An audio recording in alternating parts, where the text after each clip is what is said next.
تو کیا اس کے لیے ڈاکومنٹس کا ہونا ضروری ہے، واقف باضابطہ رجسٹری کرائے، یا صرف کہہ دینا کافی ہو جاتا ہے شریعت؟ دیکھیے بہت سمپل سی بات ہے، شریعت میں تو یہی ہے، ورڈ کی اہمیت ہے۔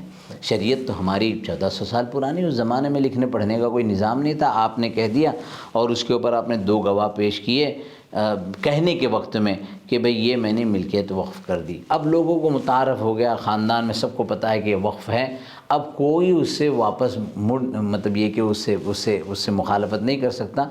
کئی مرتبہ ایسا ہوا ہے شمس صاحب کے آدمی نے وقف کیا، وقف کرنے کے بعد اس کے وقف سے بہت خیر کے کام ہو رہے، لیکن اس کے خاندان میں مطلب یہ کہ معاشی نظام میں غربت پیدا ہوئی، اب ان کے مجبور خاندان والے، لیکن اس کا مطلب ہرگز یہ نہیں ہے کہ اس کے پر پوتے یہ کہیں گے کہ ہم یہ ملکیت جو ہے واپس لینا چاہتے ہیں۔ نیور، نو چانس، ہو ہی نہیں سکتا ہے۔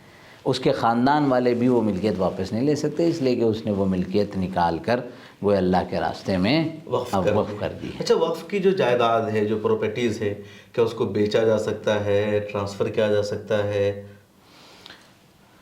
وقف کے رولز بہت سخت ہے، اس پر بے شمار کتابیں لکھی گئی ہیں۔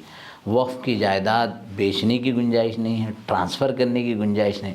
ہاں یہ کہ کبھی کوئی ایسا وقف ہے، مثلا وقف صرف زمینیں نہیں ہوتی ہے، زمین کے اندر تو یہ مسئلہ ہی نہیں ہے۔ مثلا میں نے جو ہے نا یہ جو چیئر پہ میں بیٹھا ہوں اس کو میں نے وقف کر دیا۔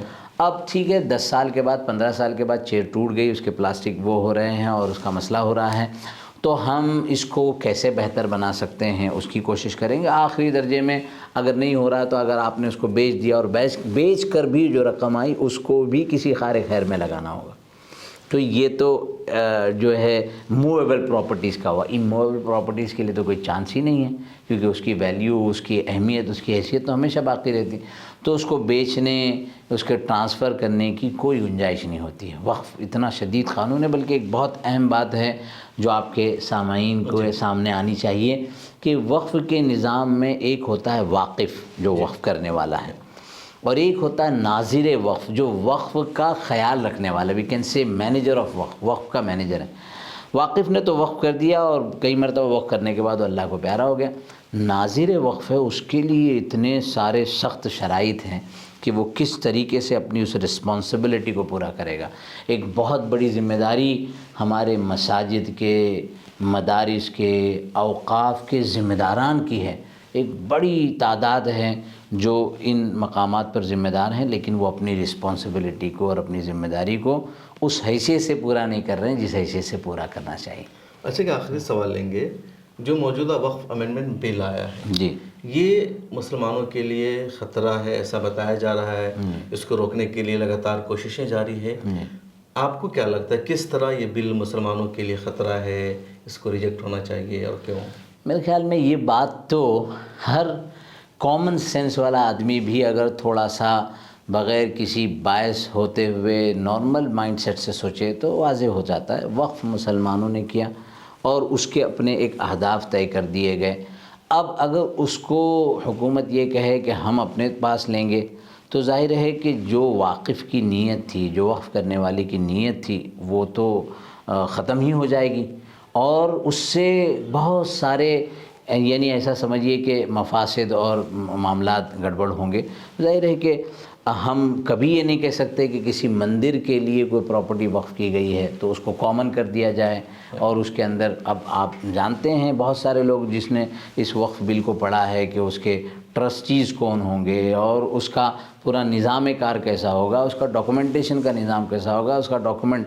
اب 200 سال پہلے ہمارے دادا کے دادا کے دادا نے وقف کیا، اس زمانے میں کیا ڈاکومنٹیشن لائیں گے ہم؟ ہاں 100 سال پہلے اور 500 سال پہلے، اس سے پہلے جو ہے حکومتوں کے جو اس زمانے میں بادشاہ ہوتے تھے اور وزراء ہوتے تھے، انہوں نے وقف کیا، تو اس کے ڈاکومنٹ کہاں سے اور کیسے لائے جائیں گے؟ تو ظاہر بات ہے کہ یہ تو بہت صاف اور واضح صورتحال ہے کہ اس سے تو اور زیادہ معاملہ خراب ہو جائے گا، اور وقف کی اہمیت اور وقف کی جو ملکیتیں ہیں وہ بالکل جو ہے دوسری طرف نکل جائے گی۔ لہذا یہ تو بات صاف سی بات ہے کہ میں آپ کے گھر کے بارے میں اپنا فیصلہ لوں کہ بھئی آپ کے گھر کو کیسا ہونا چاہیے اور اس کی ملکیت کا کیا نظام ہونا چاہیے۔ تو اس لیے حکومت کو اس طرف توجہ دینی چاہیے کہ یہ وقف مسلمانوں کی ملکیتیں اور مسلمانوں اور پھر رفاہی کاموں میں بھی اس کا استعمال ہے، اس استعمال کے طور پر رکھی گئی ہے، لہذا ظاہر ہے کہ اس کا قانون کے اس طرح بنانے سے تو بہت زیادہ نقصان ہوگا۔ بالکل۔ تو ہم بات چیت کر رہے تھے وقف کی شرعی حیثیت پر کہ وقف کی اسلام میں حیثیت کیا ہے۔ نبی کریم صلی اللہ علیہ وسلم کے زمانے سے اس کی شروعات ہوئی، ابھی تک یہ سلسلہ جاری ہے، آگے بھی رہے گا، اور ہندوستان میں وقف کے اسی اسلامی نظام کو ختم کرنے کی کوشش کی جا رہی ہے۔ قانون بھی آیا ہے، وقف امینڈمنٹ بل، اب یہ بل ہے، قانون نہیں بن سکا ہے۔ جوائنٹ پارلیمنٹری کمیٹی میں اس وقت یہ بل گیا ہوا ہے، اس پر میٹنگ کا سلسلہ جاری ہے۔ آپ کو کیسے لگی ہماری بات چیت کمنٹ سیکشن میں ضرور لکھے گا، اور اسی طرح ہم کچھ اور اہم مدعوں پر بھی بات چیت کرتے رہیں گے۔ مجھے دیجیے اجازت، اللہ حافظ، بہت شکریہ۔ ملت ٹائمز کو جاری رکھنے اور مضبوط بنانے کے لیے ہماری آرتھک سہایتا کیجیے۔